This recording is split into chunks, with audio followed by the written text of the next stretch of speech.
Sometimes it's the thing you think will never ever return to normal, or anything that resembled anything that you experienced before having children. Today I'm talking about sleep, rest, and just feeling energized as a mum, and why this is so important for us to be able to be the best we can be as a mum, as a woman, as a person in every single aspect of our lives. It is massively important. That's what we're talking about today. Welcome to the Happy Thriving Mums podcast, the show that talks about the simple actions busy mums like you can take to prioritise your own health, happiness and fitness. And it doesn't stop there. This show also includes amazing stories from remarkable women who help others to be the best version of themselves. Because if you feel great, you thrive, and so does your family. So, if you're ready to overcome mum guilt, manage overwhelm, feel and look your best, and create a happier, more balanced life for yourself and your family, this podcast is for you. Hi there and welcome to this episode. So, today we are talking about mums, rest and sleep. I think mums are the people in the family that probably get the least sleep out of everybody for a whole variety of reasons. Whether it's because you are worrying or you're feeling overwhelmed about stuff that's going on. It could be because of the fact that your children have been unwell and therefore not sleeping through the night. It might be that you're a mum with a tiny baby and you're still going through the routine of feeding frequently at night times, or your baby's teething and they just can't sleep and they keep waking up. It can be so debilitating, but it is so important that as a mum, you do your best that you can to try and prioritise sleep, but not just sleep, rest as well. So that's what we're going to be talking about today. The need for sleep, why it's important, but also how you can rest in a way that fits into family life, as well as kind of everything else that you have to do. Because let's face it, as a mum, your to-do list is so huge. You've got so much going on all the time. Thinking about sitting down for 5 minutes or having a nap or even going to bed early or at a reasonable time sometimes seem like the most ridiculous idea in the world. But I tell you, if you try to prioritise this, it will actually make everything that's going on a lot easier. So I hear you, I feel you, I know if you feel like you're running on empty, you are not alone. And I'm going to share as well a few ways that you could try and just do a little quick fix here and there, which might leave you feeling a little bit more energized, feeling a little bit more awake and ready to take on the demands of your everyday in a way that actually feels fulfilling, that feels meaningful and feels like actually it is worthwhile. So, firstly, why is rest and sleep really important for mums? Well, I think we know why sleep is important, and I've talked about sleep before, and in the last episode I talked about recovery, and especially recovery from exercise and how important that is. And really it's a similar thing. So as we talked about, or I've talked about before, when you work out, when you exercise, your body needs time to recover so it comes back stronger. It's the same in just general life. If you don't give your body time to recover, time to rest, time to rebuild, you can feel burnt out, you can feel exhausted, you can find little tasks which should be quite simple and straightforward, almost impossible. And if you think about all the different demands that you have as a mum, the physical demands of caring for your children, whether it's carrying them, lifting them, feeding them and walking around holding them. It could just be carrying all of the bags. I mean, this morning on the school run, I think I had 5 different bags for my 2 children, because there was swimming, there was football, there was book bags, there was lunch bags, there was just another school bag. There's so much stuff, and you need to actually physically be able to do that. And I'm not talking about kind of these things being lead weights all the time, but it all adds up. So you need a physical demand, or you have a physical demand placed upon you that you need to be able to succeed in, that you need to be able to achieve in order to get your kids from A to B. Other reasons why sleep and rest really matter as a mum include mental demands. So if you were to write down every single decision that you make as a mum during the day, your list would be longer than your arm, it'd be longer than your leg. And it could be like these micro decisions. So when you make a decision, quite often, a lot of the time, they happen subconsciously. You have created a program in your mind based on experience or something that's happened previously or something that you remember. And you make this amazing little, it's called a motor program in your brain, which is remembered so that when you come up with a similar situation, you don't have to think, what do I do in this situation? You just automatically do it. So even though these are automatic decisions that you are making, your brain still takes up energy to do them. So if you don't have enough energy to make decisions, your decision-making skills can become a little bit blurred, and you might end up making decisions which aren't fantastic, which aren't the best ones, or that you just can't make a decision at all. I mean, there's been so many times when I feel in the past I've had, analysis paralysis, where it's been quite a straightforward, simple decision, but actually to make it can feel absolutely impossible. When I went out for dinner not so long ago, a lovely thing to do, I think it was to celebrate a birthday. We were sat at the table, ordered a quick drink, that was fine. And then we were sat there looking at the menu. I don't know if this is just me, but I find it really, really difficult to choose food off a menu. I often find there's too many choices. Do I want pasta? Do I want salad? Do I want pizza? What do I actually want? I really, really don't know.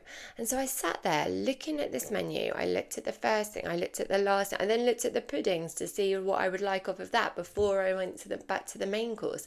I think I'd gone through about 5 different things that I wanted, and then overcame the waitress, and I was like, I absolutely still have no idea what I want for this food. And I think this is a really normal thing. I think actually making a decision can be really challenging, even if it's just seemingly simple, like choosing what you want for dinner. I think I carry on thinking about like getting food envy when I see what somebody else has, and I think, oh, I wish I'd had that.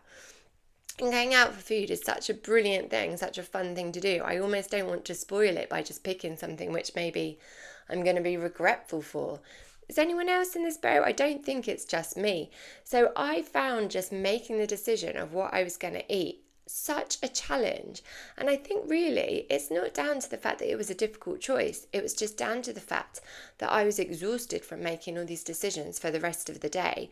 And the emotional load that I carry around with me as a mum, as a woman, just kind of sits with you, and it's fatiguing. And if you're not giving yourself enough time to rest and recover from this fatiguing decision-making, emotional overload situation, it can be really difficult to actually feel at your best and work to your capacity if that's what you want to or need to do.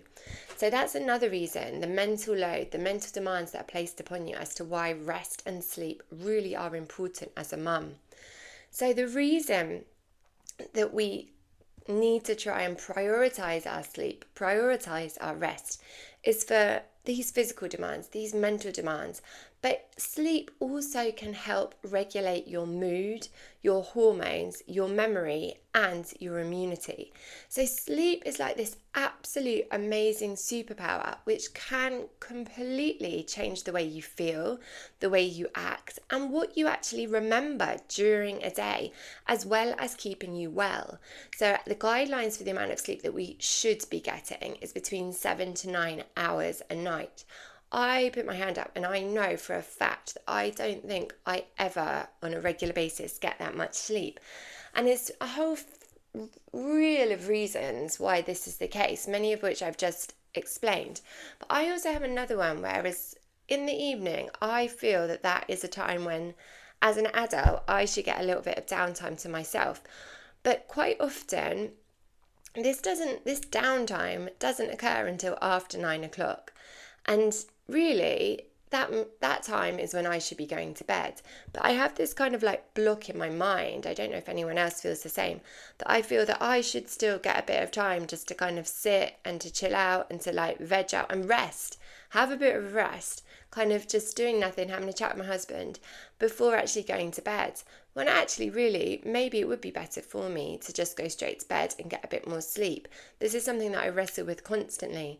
But when you are in a relationship, you want to try and have some kind of connection beyond kind of like doing bedtime, bath time when you've got small children, or like just sitting down quickly, having some dinner or having a quick chat while you're putting the washing up away. It's hard to try and fit everything in, and that's why you need to try your very, very best to establish a good routine and to actually think, what are my priorities here?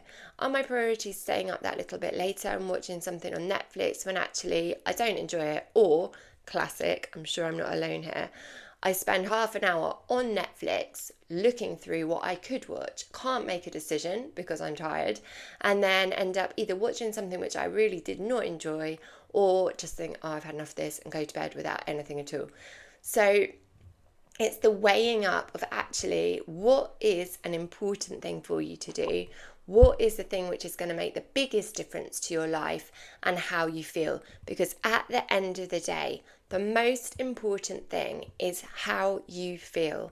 If you feel good, you show up for yourself, for your children, for your family in a brilliantly positive way. And I think as a mum, that is what we would love to do most of all. We want to be there for ourselves. We want to enjoy our lives, make the most of what we can do for ourselves, but also be able to give to the people that we love around us in a way which is really, really positive.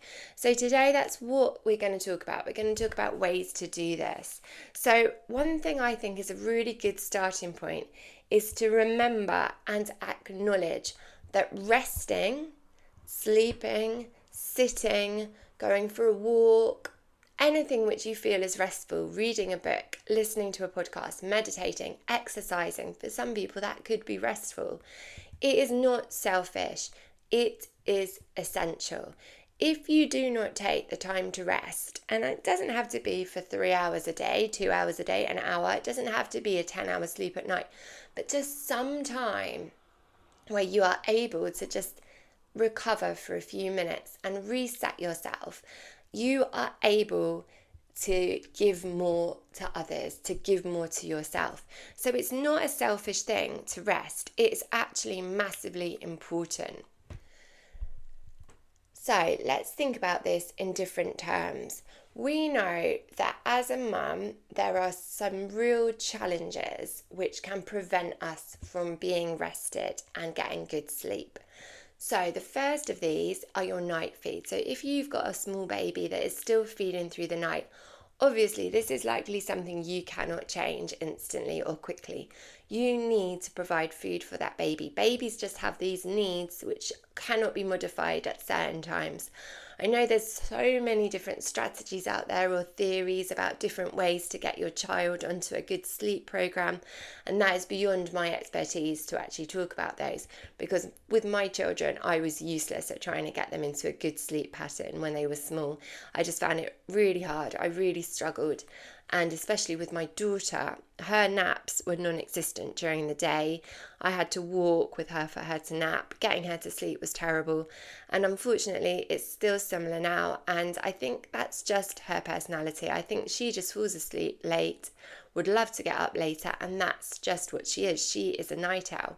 And sometimes I think as soon as you accept that's the way it is, you can move on. And you just kind of learn to work around things. But that was a struggle for me. So night feeds are a common challenge, or a wakeful child, or a child that doesn't go to sleep until late because of their body clock, that kind of thing. Another challenge that we have is if your child is unwell. That can be so challenging. If they're not very well and they're up all night and you're up with them, functioning the next day or the next few days, because quite often when a child's sick, it doesn't just do a one-night wonder, does it? It lasts for a little while. So that can be exhausting in its own way.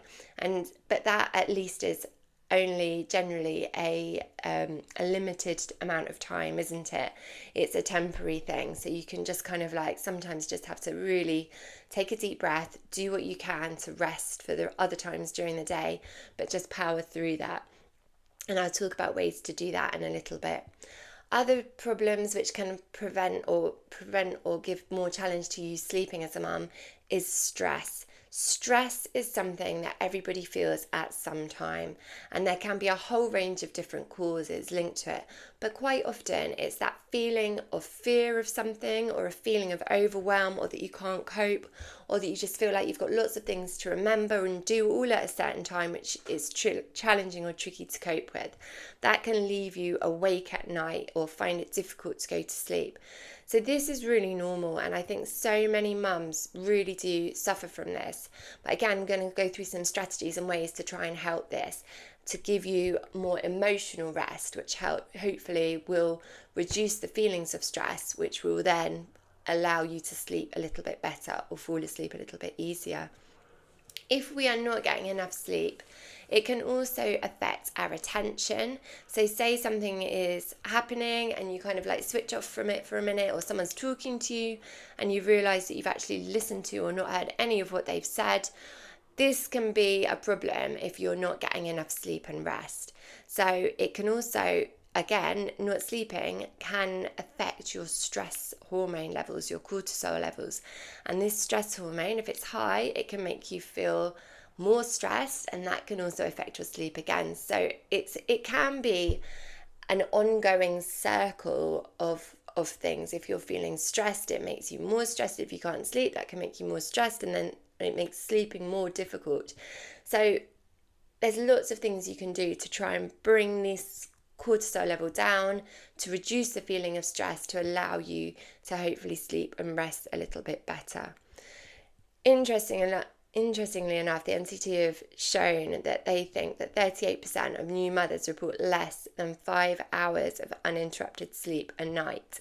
I think that's probably a much higher statistic than maybe people let on, because I think especially when you're a new mum, sometimes you don't want to really admit that either you're struggling, or that you're finding it tough, or that you're not sleeping well, because quite often in that NCT group, you often find that mum that's like, oh, my baby sleeps through the night, we've had no problem since they were like a week old. And that person, you're kind of happy for them, that sounds great, but deep inside you're quite resentful of that fact, and therefore you kind of feel that you need to be like, oh yeah, my baby's doing fine too, when actually no one's baby's probably sleeping that well. So I'm not sure about that statistic, because I think that instead of sometimes really supporting each other, we can be a bit more almost like competitive mothering some people really go for, which isn't helpful. So if your baby is sleeping through, brilliant, and I really celebrate that for you, but sometimes we need to be a little bit mindful of other people that might be struggling, and just check in with them and be like, how are you getting on? Oh, that must be really tough, because that little check-in can actually make the world of difference to someone in a tricky situation. So just that's a really good thing to remember. But we all do need to remember that sleep does improve with time for your children. I don't think it probably ever returns to being perfect, but it does get better as they get older. I mean, I remember my mum saying that really since she had children, she never slept properly again. I'm not meaning this as a doom and gloom story, but I remember her saying that when we were a bit older, like kind of like late teens, early 20s, and we were still at home and we would go out of a Friday or a Saturday night, she would still kind of like go to bed but wait to hear the front door shut, knowing that we got home safely before she actually was able to fall asleep properly. So maybe this sleep thing is something which becomes a bit more ingrained in you as a mum when you're always kind of a little bit worried about your children. But I think generally speaking, it does get better, which is really, really important. So let's start talking about some strategies and some ideas now that you can try to help improve your rest, help improve your sleep, and really try to make kind of like you feel more restful, you feel more able to cope, and that actually it's good to have a little rest. So firstly, my first idea for you is going to be about emotional rest and emotional well-being, and how to support that in a way which will help you feel more rested, and that hopefully you'll be able to get a better sleep. So as we spoke about with the emotional rest, it's really important, but it's really tough because this is when our brains are ticking over. Maybe it's our to-do list. Maybe it's making too many decisions. Maybe it's worrying about your child or your partner or yourself for whatever reason. It's this feeling of overstimulation. And when you go to bed at night, you could just be laying there with all these different things running through your brain, and you don't really know what to do about it. And that could be preventing your sleep. So 3 things that you could do to try to eliminate this feeling of overstimulation and overwhelm is to have a journal by your bed or a notepad or something. And just if these things are constantly going around your mind as you're trying to go to sleep, quickly write them down. It doesn't have to be like full paragraphs about all these different things, just little bullet points. Journal your worries or your things that you're trying to remember. So it could be like make packed lunch in the morning, phone my mum to check in on her appointment. It could be something like make sure that you've booked whatever the activity is that you need to, buy a birthday present for party. If you quickly write these things down, they get out of your head onto some paper which they cannot be forgotten about. That can be a real game changer for helping you to switch off that little bit better. Another classic one is just listening to something relaxing, whether it's music, whether it's a podcast. I've got a really good, I think it's called a snooze band or something like that. And basically it's a headband that you can wear in bed and it's soft and you fall asleep in it. And it's not like earbuds which are going to fall out of your ears or like poke into your side of your head if you're sleeping. It's soft, it's flat, you can fall asleep on it listening to something. And actually it's really nice. So I do that every night at bedtime, and I normally put on a meditation, and actually I normally fall asleep within a few minutes of listening to this meditation. It's very rare I actually get to the end of it. So I'm hoping it does something for my subconscious, rather than physically actually listening to it and going through the motions of feeling that. But that's what I'm hoping, it all like seeps in. And then finally, another way to help emotional rest, it's the classic, a problem shared is a problem halved. Chatting with a friend that you trust and you think will be able to empathise with you and relate to the situation you're going with can help relieve this stimulation, this overthinking of things, and actually make you feel better about a situation, which may help you to feel a bit more rested and a bit more at peace with the situation. So there are 3 different ways to help support your emotional well-being if you're finding that you can't rest because you've got too much going on. Journaling or writing down your worries or your thoughts or your to-do list before bed, listening to relaxing music or podcast or meditation, and then talking with a friend. Some other practical tips for some better rest and sleep can include, they call it having good sleep hygiene. So sleep hygiene is just basically having a decent bedtime routine where you know what time you're going to bed. And there is evidence to suggest that if you go to bed at the same time and wake up at the same time each day, it gets your body into a routine, it helps with rhythms, and actually it allows you to rest better.